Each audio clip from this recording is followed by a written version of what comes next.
YouTube, let's talk about my biggest land flipping mistakes since starting my land investing business. If you guys don't know who I am, my name is Levi. I am a land investor. I'm co-owner of MMC Land, where we buy and sell vacant land parcels. So make sure you guys pay really close attention, because what I'm about to tell you is hopefully going to save you time and money when starting your own business. So subscribe if you guys like the content, and make sure you don't make the same mistakes I do, so that way you can make money quicker and avoid losing money. So let's get into it. So really, the first big issue we had is just doing bad due diligence on just a couple different properties. Now, this definitely isn't like, every property we've ever bought in, but I just want to give a couple real examples from my business from when we first started out. And that was on our first deal ever. So my first deal ever was actually in a really bad flood zone and like kind of wetland swamp area. It was not an area where you should buy land because the land isn't really super usable. My first deal ever, it was under contract for $840, which is super cheap, especially because it was about 3/4 of an acre, and it's really close to a big city. It's about an hour away. So normally, if it wasn't in a super big flood zone, I probably would have sold something like this for like 17 grand, and I had it under contract for $840. So I was super excited. But then of course we visited the property in person, and I'll play a video up on the screen, but essentially we were driving through a swamp because we didn't really do our due diligence, and we didn't even check if it was in a flood zone. So yeah, that was a really bad mistake on my part. I was actually the one that found that area, not my business partner. So of course, though, I mean, it takes two to, review a deal and think that it's good. So we definitely didn't make that mistake again. And we do buy in flood zones occasionally, but we make sure it's not super bad. So our next one is visiting about a half-acre property and not looking all the way in the back and seeing that there was a creek there. This wasn't a super big mistake, but I had a couple people going out to visit the property from Facebook, and all of them were asking me the same question. They were asking me, "Oh, is the creek in the back yours?" And I had to tell them I had no idea. And I felt stupid because I was the one that visited the property in person and took all the pictures. Now, I was in a time crunch because I had a flight to return back, and I was kind of cutting it close, to be honest. So I skipped a little bit of due diligence there. But just make sure you guys, when you go visit your properties in person, you make sure you actually look at them, from front to back, especially if it's this small. If it's many acres, then it's not super necessary. But, especially when it's this small, it's easy to do that. So up next, we have the whole property. Now, this is an interesting one because what ended up happening is we bought two lots together for about, I think it was $4,000.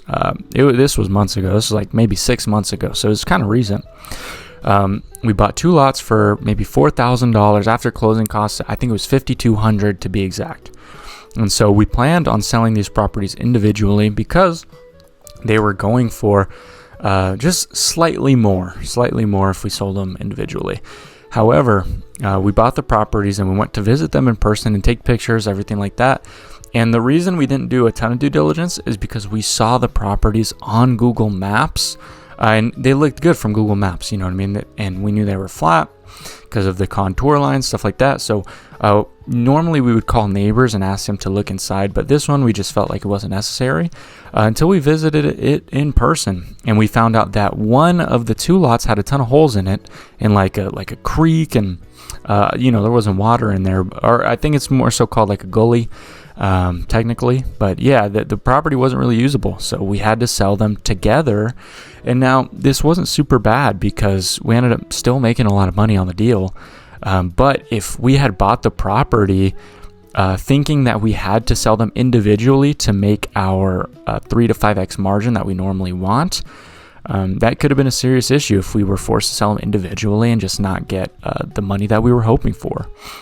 So it's So what you guys really want to just learn from this one is it's always a good idea, even if the property looks good on Google Maps and everything, it's always a good idea to maybe call some neighbors and ask them to maybe go inside, take pictures for you, stuff like that. So one of my last bad due diligences, this is when I was first starting out and I wasn't as familiar with how to actually buy land, but it was not doing my own title and lien checks to save on closing costs. So what I mean by this is at the beginning when we first started closing on a bunch of deals, we didn't really know how to do our own title searches and how to really check for liens on any properties. So we were scared to close with our attorney.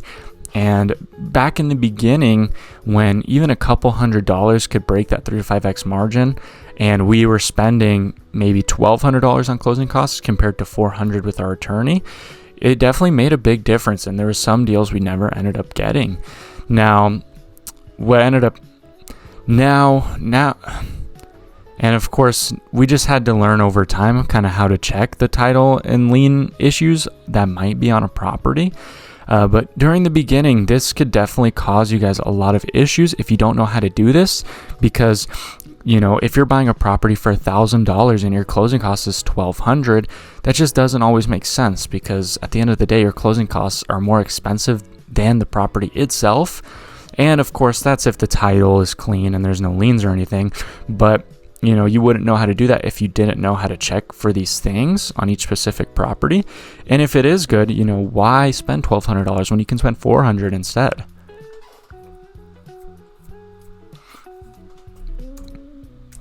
But that pretty much wraps it up for the bad due diligence. Honestly, my partner and I, we do really good due diligence on our properties, and we're very careful, especially now because we really know what to look for. But this is just a couple examples from our first couple deals that we kind of messed up on. Now, number 2 is not enough outreach, and I have a million exclamation points right here because this is super important. And this is really for any business, but if your business isn't growing, you're really just not doing enough, especially if you're mentoring with someone that has a proven system, or if you know that your system yourself works because you use it. And this is kind of how it went for my business. Like, for example, we started out doing maybe 200 mail a month, and back at the time we were plumbers. We were working, on call 24 hours a day, splitting the week, 3 days for me, 4 days for my business partner. So we didn't really have time to cold call, cold text, especially because we would work in the morning. Now, we would just send mail instead. So we would go to, 200 mail a month roughly, and we didn't really see any results. And then we bumped it up. We're like, hey, we need to do more. So then we started doing 100 mail a week. And, I don't send 100 mail a day. This is more for like texting. But yeah, like we send 100 texts per day, easily, sometimes more. So that just really goes to show you just really need to bump up your outreach if you aren't getting results, or if you want to scale. So it kind of goes both ways. And honestly, I recommend, if you guys have watched a lot of my past videos, to try and do or try and get 100 leads per week. That's like my sweet spot. You guys are going to start seeing results with this for sure. Now, obviously, if you're sending 100 texts per day, you're going to get a lot of results like I do. But this is kind of the sweet spot for a beginner, and I think this is super easy to accomplish, which is why I wanted to mention the not enough outreach point, because that's exactly what we went through. And again, this applies to any business, and this is a concept that you will need to learn quickly if you'd like to be successful. And of course, I mentioned this, but increases in outreach will also need to be done to scale in general. And of course, this will not be a problem as you get more passive income through your seller financing contracts to pay for any extra marketing that you need to do. If you need to pay for a text automation software, if you need to hire cold callers, which I would not recommend doing right away for sure, or if you just need more money to buy mail, right? Because stamps are expensive nowadays. Now, number 3, I have no consistent follow-ups with sellers. So most sellers, you'll come to realize very quickly that they're kind of on the fence and may be open to selling, but they just haven't really thought about it. They kind of need to be walked through what the process would look like. And this is what you need to realize. you guys have not a ton of competition. It depends on what kind of land flipping you do for sure, but you will always have some sort of competition.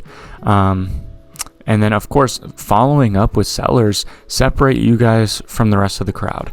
The more that they see your name or your company's name or whatever kind of information you give them, the more, sort of trust that they build with you in a sense. So follow-ups, they definitely give you the chance to build stronger relationships with the seller each time you speak with them. And one thing I really recommend for this is just to make sure you have a good either CRM or like some sort of lead management system, like if you use Google Sheets, because that's free, to keep track of not just leads, but conversations you've had with these people as well. You need to remember each conversation you've had with each person like you just spoke to them yesterday, even though it's been months since the last time you actually spoke with them, because that's just how you build stronger relationships. It's how you get people to like you, and that's how you separate yourself from your competition. Now, I've closed a lot of deals where people get a ton of letters each month, and it's honestly just because of building stronger relationships. I think that's something that I'm good at. So that's something that I really think you guys need to start either thinking about, practicing, or getting better at, or it's something that you need to apply in your business. So, number 4, I have not considering a double close option on all of your deals where maybe the margin just isn't good enough to actually buy yourself. So, at the start of my business, I never knew what double closing was or how much of an absolute game changer it was for actually making money.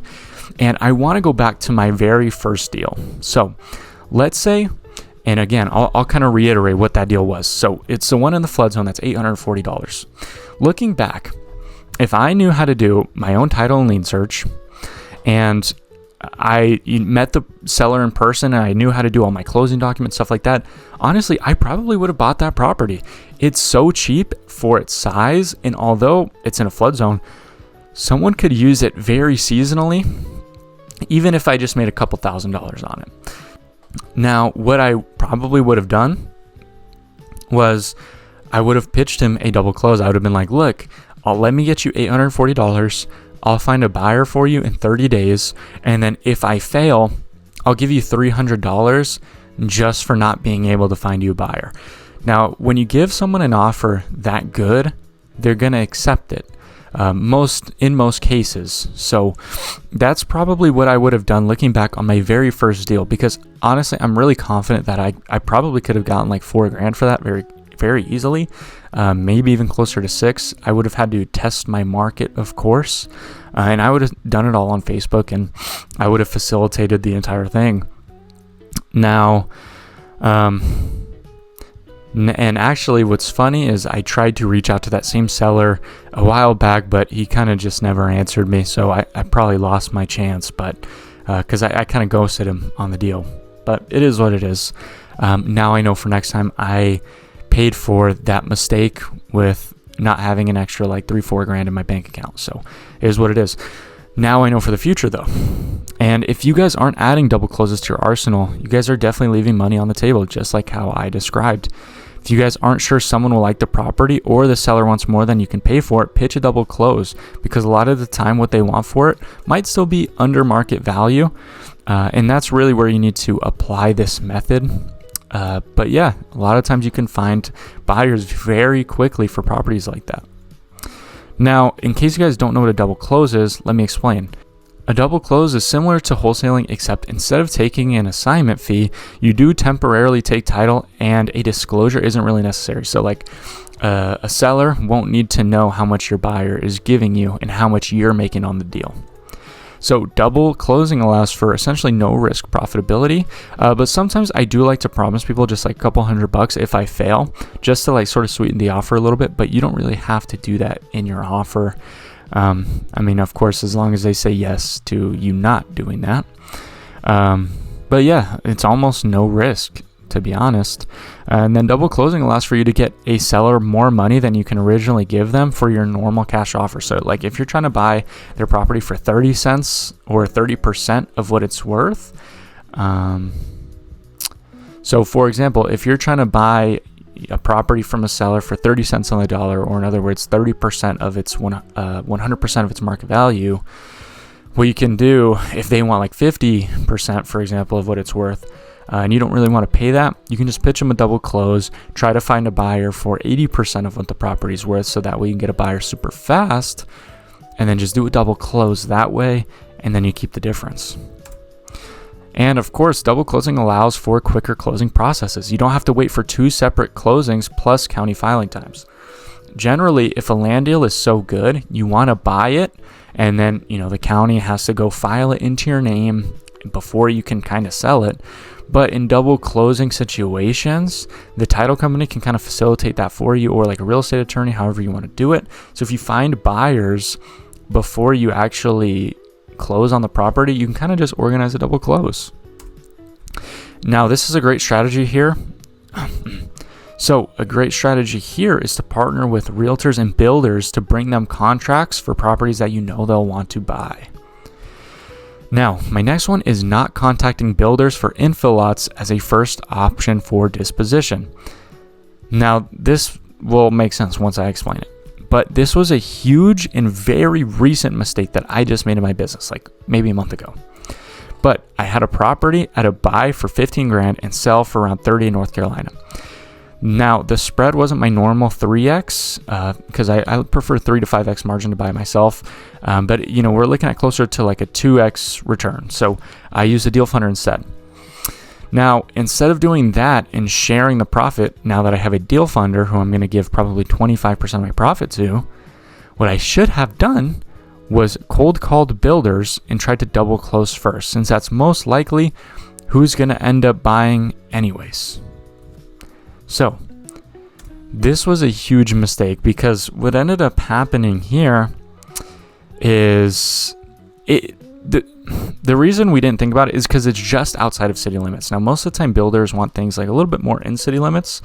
But we ended up talking to a couple builders right after who would have easily bought it for like 25 grand. Now, if I just did a double close, I would have made like 10 grand on a spread doing it like that. However, now I have a realtor. I also have a deal funder who I have to give like 25% to. So like if I take a 25 grand offer, I make way less than that. So that's definitely a mistake that we're going to have to live with for sure. But we're always going to remember to do this first next time. Another one is not charging the maximum legal interest rate on our seller financing deals. Now, this is honestly a very easy mistake to avoid, but I thought I would add it in here because I did this for a lot of deals when I first started, and it's honestly really dumb why I did it. But the lesson here is applicable to pretty much every situation. But when I first started doing seller financing deals, I didn't charge maximum interest at the start, and that's because I got like bad word of mouth. Some of my friends were doing business in the state, and they kind of told me what it was, so I just like took their word for it, but I didn't double check it. And this is kind of important because I was charging 8% when I should have charged 10%, and I'm not losing a ton of money on that. But at the end of the day, like on a 4-year contract, on a 6-year contract, I kind of am like losing out on a little bit of money there. So it's just kind of annoying because like how to not have this problem is just to like Google it. I could have Googled it when they told me, but I just didn't Google it, and I just like trusted them. But obviously this is self-explanatory. Just, don't take people's word for information. You can easily ask Google or AI nowadays. Enough said on that, but this can apply to everything. And another one is buying too many properties. Now this sounds great in theory, but kind of let me explain. But when I buy too many properties with my own money and I'm not using a funder, you can quickly run out of marketing budget. So until you get more, you're stuck doing cold calls yourself, which sucks, or you're kind of just doing nothing. And the reason why I would be doing cold calls in this situation is because it's free. And if I get a deal, I can still partner with a funder who will help me pay for it. But if I run out of like mailing budget, for example, that would be horrible. And that is something that happened at the start of our business. We found ourselves constantly buying too many properties with our own money instead of sending them to funders that could fund the deal for us so we keep our money. So this is just something to watch out for, to make sure you always have money to do marketing. Otherwise, you're stuck not really running your business because you're super stagnant. And guys, that's pretty much the end of this video. Comment any questions that you have, or feel free to DM me on Instagram. I answer all of my DMs, no matter what the questions are. So you're always welcome to do that. Again, make sure you guys like the video. If you like the video, make sure you subscribe to keep up with more land flipping content. I post generally every Tuesdays and Fridays. But yeah, that's pretty much it. I hope you guys have a nice rest of your day, and peace out.